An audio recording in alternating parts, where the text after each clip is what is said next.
Elles volent dans l'obscurité la nuit, se jettent sur des victimes sans méfiance, les attaquent et boivent leur sang. Vous pensez qu'il s'agit de chauves-souris exotiques? Regardez-les. Ils sont plutôt flippants quand même. Imaginez tous ces oiseaux qui leur tombent dessus. Les pauvres animaux sont attaqués par des perroquets vampires. Incroyable, n'est-ce pas? Les animaux ne s'attendaient pas à un tel tour de la part d'oiseaux aussi mignons. Ils ne se sentaient pas donc menacés et ne s'enfuient pas lorsqu'ils voient ces oiseaux s'approcher d'eux au crépuscule. En général, tout cela se passe en Nouvelle-Zélande, où il n'y a pas de grands prédateurs qui pourraient représenter un danger pour un troupeau de moutons, par exemple. Là, le bétail se sent en sécurité et se promène librement dans les espaces ouverts, même la nuit. En vain, ces moutons n'ont pas eu affaire à de jolis perroquets à qui l'on peut apprendre à parler. Ces moutons ont affaire à de véritables monstres. Les oiseaux vampires n'ont pas de crocs. Ils se contentent de s'asseoir sur le dos de leurs victimes et de les transpercer avec leur bec. En général, les perroquets sont omnivores. Ils se nourrissent de larves, d'insectes, mais ils aiment aussi le nectar des fleurs et des fruits. Cependant, ces oiseaux vivent dans les régions montagneuses de la Nouvelle-Zélande, où il fait assez froid et où il n'y a pas beaucoup de nutriments. C'est pourquoi ils souffrent de carences en vitamines. C'est probablement pour pallier le manque de certaines substances importantes qu'ils ont diversifié leur menu avec du sang animal.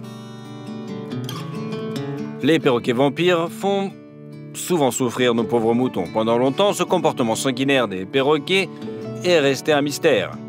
Il y a quelques années, des chercheurs ont découvert que certains perroquets se comportaient comme des vampires. Ce fut un véritable choc pour tout le monde. En effet, les perroquets Kea ont la réputation d'être parmi les oiseaux les plus intelligents du monde. Les Kea sont curieux, actifs et très amicaux avec les humains, et sont souvent gardés comme animaux de compagnie. Ils sont également des maîtres du vol et semblent effectuer des acrobaties aériennes juste pour le plaisir. Pourtant, ils sont capables d'attaquer des moutons et d'autres animaux sans défense pour boire leur sang. La blessure causée par un coup de bec est assez désagréable et douloureuse. Mais le perroquet ne se soucie pas de l'inconfort de sa victime, il boit simplement le sang qui s'écoule des tissus endommagés et après s'envole. Le perroquet reste sur le dos du mouton, même si celui-ci tente de s'échapper. Cela vous rappelle un rodéo effrayant, n'est-ce pas? Et l'oiseau peut rester assis sur sa victime pendant assez longtemps. Une telle attaque n'a pas de conséquences fatales. La blessure, bien que brutale en apparence, n'endommage pas les organes vitaux et n'est pas très profonde. Mais le spectacle d'un oiseau qui chevauche un animal au crépuscule et agit comme un vampire est impressionnant et effrayant, n'est-ce pas? Bien sûr, un tel perroquet ne s'attaque pas aux personnes, pas dans cette catégorie de poids, bien sûr. Oui, et si le Kea sera un animal de compagnie avitaminose, il est susceptible de souffrir, plus probablement, de sorte que le besoin de sang est annulé. Mais qui sait, peut-être devrions-nous considérer l'oiseau de compagnie un petit peu différemment maintenant. Il est difficile de dire pourquoi une antilope pousse un nouveau-né dans l'eau. Essaie-t-elle de lui apprendre à nager? Essaie-t-elle de le laver? Veut-elle se débarrasser d'une bouche supplémentaire? Quoi qu'il en soit, ce comportement n'est manifestement pas du goût de cet oiseau. La zone côtière est son territoire. Ce marabout fait partie de la famille des cigognes. Il se nourrit de grenouilles, d'insectes, de reptiles et de charognes. Ces ongulés ne semblent pas s'en rendre compte. Pour eux, la cigogne géante n'est qu'une voisine tranquille qui cherche tranquillement des grenouilles quelque part au bord de l'eau. Les gazelles ont manifestement sous-estimé la soif de sang de l'oiseau et c'est en vain qu'elles ont laissé le veau s'approcher d'elles. La cigogne charognarde le regarde comme un déchet qui l'empêche de marcher le long de la rive. Ou comme de la nourriture. Le bébé gazelle est vivant, mais cela semble être une épreuve temporelle pour la cigogne. Il suffit de voir comment l'oiseau saisit de sang-froid le bébé par les pattes et manque de le noyer.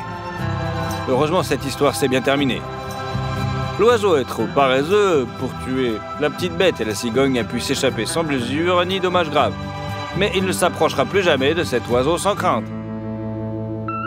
C'est le gang le plus drôle que vous ayez jamais vu. Les dindes se sont regroupées pour former un véritable groupe de gangsters et ont décidé de prendre le contrôle du quartier. Regardez comme ils se pavanent, on dirait qu'ils s'apprêtent à débarquer au café du coin avec une offre que vous ne pouvez pas refuser, quoi. T'as besoin de protection? Ils pensent que oui. Le chat n'a manifestement pas compris à qui il avait affaire. Il pensait pouvoir disperser facilement un groupe d'oiseaux, mais il a été tellement dégoûté qu'il a dû s'enfuir. Avant, le chat pouvait chasser les dindes, mais maintenant, ils ont échangé leur place. Les canards sont plutôt mignons. Ils peuvent être mignons, n'est-ce pas? Regardez cet exemple d'amitié interespèce. N'est-ce pas adorable? On pourrait croire que les oiseaux sont pratiquement captifs du chat, qui les traite comme ses jouets et qui, par caprice, n'utilise pas ses crocs. Ces canards n'ont ni griffes, ni bec pointu, ils sont juste sans défense. Eh bien, ces chats le pensaient aussi, et ils l'ont regretté quand le canard leur a montré qui était le patron. Ils se sont trompés d'oiseau. Le canard s'est révélé agressif et plutôt sûr de lui. Il a attaqué avec son bec qui ne peut pas blesser les chats ou leur causer de graves dommages. Mais quand le canard pince, ça fait plutôt mal. Les chats se défendent, mais l'oiseau attaque avec une telle force qu'il coince les adversaires et les pousse contre le mur. L'oiseau semble ignorer tous les coups de griffe à la tête. Les chats sont tout simplement choqués. Ils ne s'attendaient pas à une telle attaque. L'oiseau continue son attaque. Il veut donner au chat une leçon dont il se souviendra assez longtemps. On ne joue pas avec les canards. Le hibou est un redoutable prédateur qui rivalise avec l'aigle pour le titre du meilleur chasseur de tous les oiseaux. Il faut dire qu'il y a quelques avantages. Outre des griffes acérées, recourbées et un bec puissant, les hiboux ont une vision et une ouïe nocturne excellentes, peuvent voler presque silencieusement et sont capables de s'attaquer à des proies plus grosses qu'eux. Mais ici, la chouette a manifestement sous-estimé son ennemi. Bien qu'ils ne soient pas considérés comme les oiseaux les plus redoutables, les corbeaux sont connus pour leur ingéniosité et leur bravoure. Ils remplacent peu à peu les hiboux et les dominent même. La chouette voulait juste se reposer, mais les corbeaux lui montrent qu'elle n'a rien à faire là. C'est désormais leur territoire. Bien que les agresseurs noirs ne cherchent pas à mettre un terme fatal au conflit, ils sont déterminés et veulent chasser la chouette d'ici. Ils n'aiment pas ce quartier et ils y parviennent. La chouette ne savait tout simplement pas à qui elle avait affaire. Un bec puissant, capable de broyer des petits os, peut causer de sérieux dégâts à un hibou. Et les corbeaux ont également une poigne très tenace et peuvent trouver à la volée comme maîtriser un ennemi sérieux avec un minimum de risque. En outre, alors que les hiboux sont des solitaires, les corbeaux sont souvent réunis en grands groupes. Ils sont ainsi en mesure de vaincre un rapace sans risque. Et si l'attaque a lieu dans la journée, lorsque le hibou est fatigué par la chasse nocturne et qu'il voit moins bien à cause de la lumière vive, les chances des corbeaux augmentent encore. Il ne faut pas les sous-estimer. Peut-être qu'avec le temps, ils délogeront les hiboux de leur habitat habituel. Et toi, t'es pour qui dans cette confrontation? Dis-le dans les commentaires. On veut vraiment connaître ton opinion. Il est difficile de trouver un oiseau plus effronté qu'une mouette. Ces oiseaux ont fait de leur insolence une véritable arme. Grâce à elle, ils peuvent trouver de la nourriture n'importe où. Les mouettes ont la réputation d'être des oiseaux de mer, mais elles volent aussi très loin des côtes. Et là, elles n'ont aucun mal à trouver de la nourriture. Ces pigeons pensent qu'en face d'eux se trouve un mendiant comme eux, juste un peu plus grand. Et ils n'ont pas peur de cet oiseau car il ne semble pas un prédateur. Il n'a pas de longues griffes acérées, ni de bec comme celui d'un faucon. Mais vous auriez dû voir la menace dans les yeux de cet animal. Après tout, une mouette passe tranquillement devant des pigeons et ne cherche pas la nourriture que les gens lui jettent. La mouette cherche un pigeon plus appétissant et l'attaque lorsqu'elle en trouve un. Les autres pigeons sont tout simplement choqués, ils ne s'attendaient pas à cela. Mais si la mouette enfonce son bec dans la cible, il est peu probable qu'elle lâche prise. Grâce à sa taille et à sa force supérieure, elle peut facilement tuer un pigeon en quelques minutes. Et ce n'est pas le fait d'un seul oiseau, mais un comportement normal pour l'ensemble de l'espèce.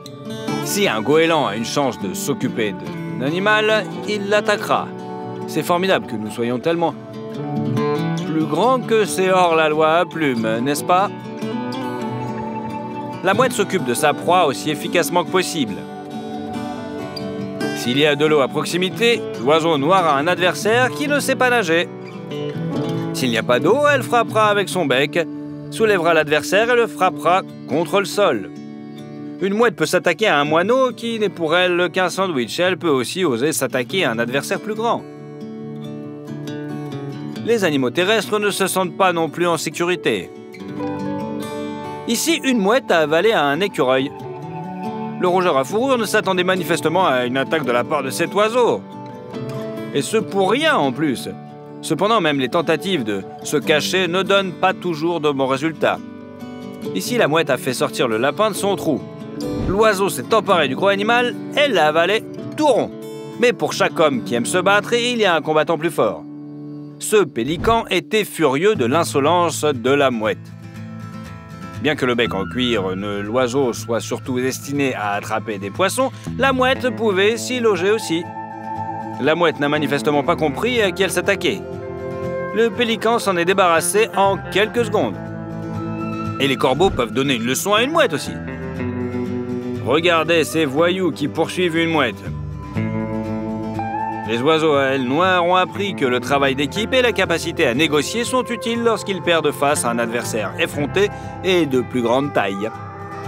La mouette est tout simplement désorientée. Elle était battue de toutes parts et forcée de quitter son littoral natal, qu'elle considérait comme son territoire. Elle n'a manifestement pas compris que les règles avaient changé et que d'autres voleurs à plumes étaient là. En gros, elle s'attaquera plus jamais à des corbeaux. Quel incident de bravoure inattendu d'un oiseau vous a le plus impressionné? Désolé pour les traductions, ce n'est pas moi qui l'ai fait. Répondez dans les commentaires et n'oubliez pas de vous abonner à notre chaîne. Vous serez ainsi l'un des premiers à connaître les cas les plus étonnants, les plus drôles et les plus épiques du monde de la faune.